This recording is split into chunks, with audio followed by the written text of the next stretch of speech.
नमस्कार किसान दोस्तों, स्वागत है आपका हमारे YouTube चैनल में। दोस्तों आज हम बात करने वाले हैं घुलनशील उर्वरकों के बारे में। इसमें हम आपको बताएंगे कौन सी वाली किस स्टेज में आपको प्रयोग करनी चाहिए, कितनी मात्रा में प्रयोग करनी चाहिए, क्या फ़ायदा होता है और कैसे प्रयोग करनी चाहिए। साथ ही यहाँ पर ये भी बताएंगे कि कई किसान भाई कन्फ्यूजन में रहते हैं कि NPK 19-19-19 का प्रयोग करें या 18-18 का प्रयोग करें या फिर 17-44 का प्रयोग करें, कौन सी बेस्ट रहती है, कैसे आपको प्रयोग करना चाहिए, ये आपको हम पूरी जानकारी इसमें देने वाले हैं। तो चलिए दोस्तों वीडियो शुरू करते हैं और आपको बता रहे हैं सबसे पहले NPK 19-19-19 हमें कब देना चाहिए या फिर 18-18-18।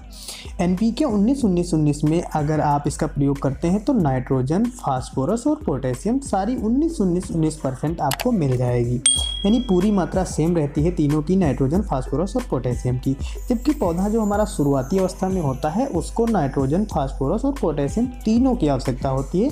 तो पहली सिंचाई अगर आप 25 दिन पर कर रहे हैं, 20 या 25 दिन के मध्य में, तब आपको NPK 19-19-19 ही प्रयोग करनी चाहिए, वो भी 1 kg की।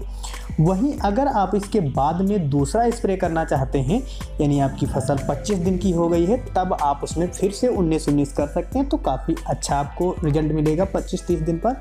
लेकिन अगर पहला ही स्प्रे आप कर रहे हैं, एक ही स्प्रे, वो भी आपकी फसल हो गई है 30 दिन के ऊपर यानी 35 दिन के मध्य में, तब आपको क्या करना है, तब 19-19-19 और 18-18-18 का प्रयोग आप ना करें। यहाँ पर आप जो NPK 17-44 आती है इसका प्रयोग करें, क्योंकि जब हमारी फसल 30 दिन के ऊपर हो जाती है तब उसको और अधिक फास्फोरस और अधिक उसको नाइट्रोजन की आवश्यकता होती है। तब आप उसमें 17% नाइट्रोजन थोड़ा कम रहेगी, कोई दिक्कत नहीं रहेगी, लेकिन फास्फोरस काफ़ी ज़्यादा ज़रूरी होती है। फास्फोरस की बात की जाए तो फास्फोरस हमारे पौधे की जड़ों का विकास करता है।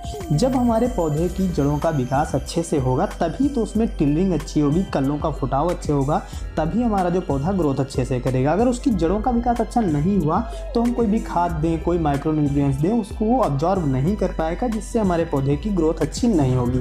तो आपको ये याद रखना है कि पहली सिंचाई में अगर आप प्रयोग कर रहे हैं तो 18-18-18 या 19-19-19 का प्रयोग कर सकते हैं, वो भी 20 दिन की आपकी फसल हो तब। अगर आपकी फसल 25 दिन की हो गई है तब उसका प्रयोग कर रहे हैं तो कर सकते हैं, लेकिन इनके 2 स्प्रे आपको करने पड़ेंगे। वहीं अगर आपने ये एक स्प्रे किया है या फिर पहले आपने 15 दिन या 20 दिन की फसल पर NPK 19-19 कर दिया है, बाद में आप चाहें तो 17-44 का प्रयोग कर सकते हैं, लेकिन 35 दिन की फसल पर अगर एक ही आप स्प्रे कर रहे हैं तो 17-44 आपको करना ही करना रहेगा। इसके बाद बात आती है कि दूसरा जो स्प्रे आपको करना रहता है 40 से 50 दिन की फसल पर, उसमें आपको क्या देना रहेगा, फास्फोरस और पोटेशियम।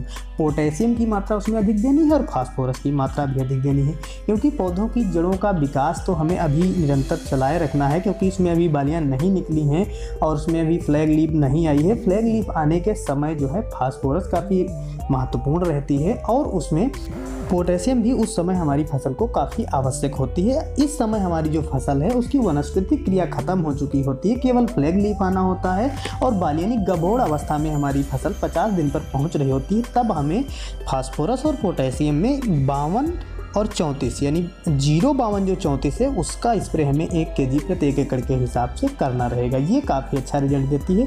इसके ठीक 20 दिन के बाद आप या 15 दिन के बाद 0-0-50 केवल पोटेशियम का प्रयोग करें। जब बालियाँ निकलने लगे 2% या 5% बालियाँ निकलें तब आप 052-34 का प्रयोग करें, जो कि पोटेशियम मिलेगी 50%।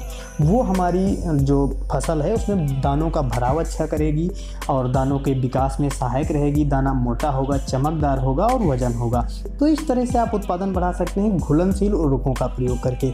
और आपको यहाँ पर बता दें, अगर आप घुलनशील उर्वरक कोई भी प्रयोग कर रहे हैं तो इसके साथ में कोई भी आप जैविक उर्वरक, ग्रोथ प्रमोटर इत्यादि को ना मिलाएं। उसमें आप 4 से 5 दिन का अंतर जरूर करें। अगर आप 7 दिन का अंतर करते हैं तो काफ़ी बेस्ट रहता है।